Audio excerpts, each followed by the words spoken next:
Hello students, मैं शुभम शर्मा आप सभी का अपने इस यूट्यूब चैनल पर स्वागत करता हूं। आज हम पढ़ेंगे साधारण ब्याज का टाइप नंबर 4, जब ब्याजों का योग या अंतर ज्ञात हो। तो चलिए अब इस टाइप से संबंधित क्वेश्चंस को मैं आपके सामने लगा देता हूं। सवाल में देखिए क्या बोला गया है। किसी धन के 7 वर्ष और 10 वर्ष के ब्याज साधारण ब्याजों का अंतर 150 रुपए है और यदि ब्याज की वार्षिक दर 5% है तो वह धन क्या होगा, ये अपने को बताना है। ठीक है, तो पहले अपने को समय देखना पड़ेगा। जो ब्याज अपने को दिया है 150 रुपए का अंतर बताया गया है वो कितने वर्ष के अंदर बताए गए हैं। ठीक है, 150 रुपए जो अपने को मिल रहे हैं वो कितने रुपए में, कितने साल में मिल रहे हैं। तो एक तो बोल रहा है वो 10 वर्ष, ठीक है, 10 और 7 वर्ष, तो इनके बीच में अंतर दिखा लें। पहले 10 - 7 तो बराबर कितने वर्ष आ गए, बराबर आ गए 3 वर्ष। तो यानी 150 रुपए जो अपने को मिल रहे हैं वो कितने वर्ष के मिल रहे हैं, 3 वर्षों के। ब्याज हमेशा वार्षिक होता है तो इसलिए अपने को क्या करना पड़ेगा, 150 के अंदर 150 बटे 3, तो ये 3 वर्ष का है 150, तो अपने को 1 वर्ष का निकालना है। ठीक है, क्योंकि ब्याज वार्षिक होता है, मैंने पहले बताया। तो बराबर कितना आ जाएगा, बराबर आ जाएगा 50 रुपए। अब ये 50 रुपए क्या आ गया, 1 वर्ष का ब्याज आ गया, जो कि सवाल में कितना बताया गया, 5% के बराबर है। तो इसको जो मूलधन होता है, धन पूछा गया अपने को, तो मूलधन हमेशा 100% के बराबर होता है। मूलधन कितने के बराबर हो, 100% के बराबर। तो 50 को 100% के बराबर लेके जाना अपने को, ये 5% के बराबर है। तो 50 में अपन क्या करेंगे, 5 का भाग दे देंगे, ठीक, और गुणा क्या कर देंगे, 100 कर देंगे। तो 50 में 5 का भाग देंगे, कितना आंसर आएगा, 10 आएगा। और 10 को 100 से गुणा करेंगे तो आंसर कितना आ जाएगा, 1000। ठीक है, तो बराबर 1000। तो इसका राइट आंसर क्या होगा, 1000 होगा। तो चलिए अब अगला सवाल, तो चलिए अब इस सवाल को देखिए। इस सवाल में क्या बोला गया है, एक धन के 4% वार्षिक ब्याज की दर से 3 वर्ष का ब्याज 5 वर्ष के ब्याज से 400 रुपए कम है, वह धन ज्ञात कीजिए। ठीक है, तो कितने वर्ष का ब्याज, 3 वर्ष का ब्याज है जो 5 वर्ष के ब्याज से कितना कम है, 400 रुपए कम है। तो पहले अंतर कितना हुआ इसमें ये देखते हैं अपने को। ठीक है, तो 5 वर्ष के ब्याज से कितना कम है, 3 वर्ष का ब्याज। ठीक, तो बराबर कितना हो गया, बराबर हो गया 2 वर्ष, यानी 2 वर्ष का ब्याज कितना मिल रहा है, 400 रुपए। ठीक, बराबर कितना मिल रहा है, 400 रुपए। 2 वर्ष का अपने को मिल रहा है 400 रुपए। तो मैंने बताया था जो वार्षिक दर होती है वो होती है वार्षिक। ठीक, तो 2 वर्ष का जब कितना मिल रहा है अपने को, 400 रुपए, तो 1 वर्ष के कितने मिलेंगे ये ज्ञात करने के लिए अपन क्या करेंगे, इधर लिखेंगे 400 बटे 2, तो बराबर 1 वर्ष का कितना आ जाएगा, 1 वर्ष का ब्याज आ जाएगा अपने पास 200 रुपए। अब 200 रुपए अपने क्या हुए, ये ब्याज के रूप में मिल रहे हैं 1 साल के। लेकिन 1 साल की जो वार्षिक दर कितनी है, 4%। और मैंने पहले बताया था जो मूलधन होता है वो 100% होता है, तो ये 4% के बराबर है 200। तो इसको 100% बनाने के लिए अपन क्या करेंगे, तो 200 के अंदर अपन क्या करेंगे, 4 का भाग दे देंगे। तो जितने प्रतिशत के बराबर है उतने का भाग दे दो और गुणा कितने से कर दो, जितने के बराबर करना है अपने को। तो अपने को 4% के बराबर है तो 4 का भाग दे देंगे। और कितने के बराबर करना है अपने को, तो मूलधन बनाना है, इसको मूलधन ज्ञात करना है। तो मूलधन 100% के बराबर होता है, इसलिए 100 से गुणा कर देंगे।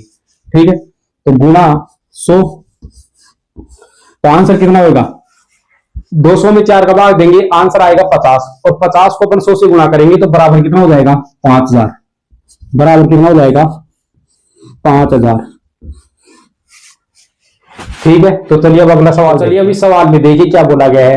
एक व्यक्ति ने एक धन 6% वार्षिक दर से राम को 8 वर्ष के लिए और श्याम को 10 वर्ष के लिए उधार दिया है और उन दोनों से उसे टोटल 2160 रुपए प्राप्त हुए हैं। तो उन दोनों को प्रत्येक पर कितना धन दिया है ये अपने को बताना है अलग अलग। ठीक है, तो पहले तो ये बता रहा है कि जो ये व्यक्ति है इसने बराबर बराबर धन दिया दोनों को, तो एक को भी जो दिया होगा दूसरे को वही दिया होगा, तो ये तो अपने को पहले पता चल गया। तो एक का ही अपने को निकालना है। ठीक है, पहले देखिए सवाल में क्या बोला गया है। एक से कितने प्रतिशत राम से कितना मिल रहा है अपने को, 8 साल का। ठीक, 8 वर्ष तक दिया है अपने को उधार। ठीक है, राम को। और श्याम को कितने वर्ष तक दिया है, 10 वर्ष तक दिया है। तो टोटल कितना हो गया, क्योंकि वो टोटल ब्याज निकाल रहे हैं ना दोनों का, तो टोटल कितना हो गया, टोटल हो गया 18। ठीक, इसमें प्लस लगा दो बीच में, प्लस बराबर 18 वर्ष। 18 वर्ष पर ये निकल जाएगा आराम से। ठीक है, और वार्षिक दर कितनी है, 6% वार्षिक। यदि 6% 1 साल की मिल रही है, 6% यदि 1 साल की मिल रही है तो 18 साल के कितने परसेंट मिलेंगे अपने को, तो 18 को 6 से गुणा कर दो। ठीक है, 6 गुणा 18, तो बराबर कितना परसेंट हो जाएगा, बराबर हो जाएगा 18 पंजे 90, 18 छीके 108, यानी 108% हो जाएगा। ठीक, तो अपने को जो ब्याज मिला है, अपने को पता चल चुका है कि भाई ब्याज है जो कितना है, 108% है। ठीक, तो अब ब्याज अपने को मिला कितना है, टोटल ब्याज मिला है सवाल के अंदर, वो मिला है अपने को 2160 रुपए का। कितना मिला है, 2160 रुपए का, जो कि कितने के बराबर है, 108 के बराबर है। और अपने को कितने के बराबर पहुंचाना है, मैंने बताया था मूलधन के बराबर पहुंचाना है, मूलधन 100% के बराबर होता है, तो जितने के बराबर ये है उतने का भाग दे दो। ठीक, तो 2160 में क्या करो, 108 का भाग दे दो, कितने का भाग दे दो, 108 का। ठीक, गुणा, गुणा कितने से करो, जितने पे पहुंचाना है अपने को, 100 के बराबर करना है अपने को इसको। ठीक, तो 2160 को 108 से काटते हैं, 108 यानी 100, 2000, 8, 16, हाँ ये पूरा पूरा कट जाएगा। 2160 को और 108 को काटोगे तो आंसर कितना आ जाएगा, 20 आ जाएगा। ठीक, तो बराबर कितना हुआ, 20, और गुना में 100 है। ठीक है, तो गुना 100। ठीक, तो बराबर कितना हो गया, 20 को 100 से गुणा करेंगे तो आंसर कितना हो जाएगा, आंसर हो जाएगा 2000। तो जो राम और श्याम को जो बराबर बराबर जो धन दिया गया है वो कितना दिया गया, उधार 2-2 हजार रुपए। ठीक है, तो चलिए अब अगला सवाल, चलिए अब इस सवाल में देखिए क्या बोला गया है। किसी धन के 6% वार्षिक दर से 3 वर्ष और 6 वर्ष के ब्याजों का योग 270 रुपए है, तो वह धन ज्ञात कीजिए। ठीक है, तो कितने वर्षों का योग है, 3 वर्ष और 6 वर्ष, तो टोटल करेंगे योग बराबर, योग का मतलब होता है टोटल करना यानी प्लस करना। ठीक है, तो 3 वर्ष प्लस कितना है, प्लस है 6 वर्ष, बराबर कितना हो गया, बराबर हो गया 9 वर्ष। ठीक है, तो 9 वर्षों का मिला अपने को 270 रुपए।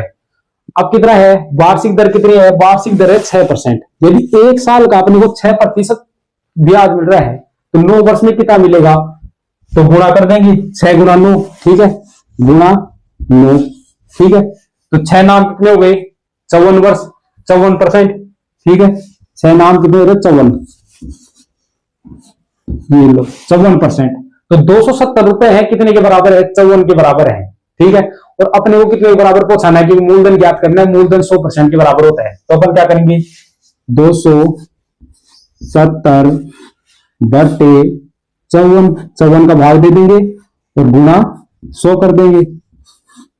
ठीक है, तो 270 के अंदर 54 का भाग देंगे तो आंसर कितना आएगा, 27, ये पूरा पूरा कट जाएगा, 5 आंसर आ जाएगा। और 5 को अगर अपन 100 से गुणा करेंगे तो बराबर कितना हो जाएगा, 5 गुना 100 बराबर 500। ठीक है, तो वह धन 500 रुपए होगा। इस वीडियो को पूरा देखने के लिए आप सभी का बहुत बहुत धन्यवाद। मिलते हैं किसी नेक्स्ट वीडियो में किसी नेक्स्ट टॉपिक के साथ, तब तक के लिए अपने सपनों को साकार करने के लिए मेहनत करते रहिए।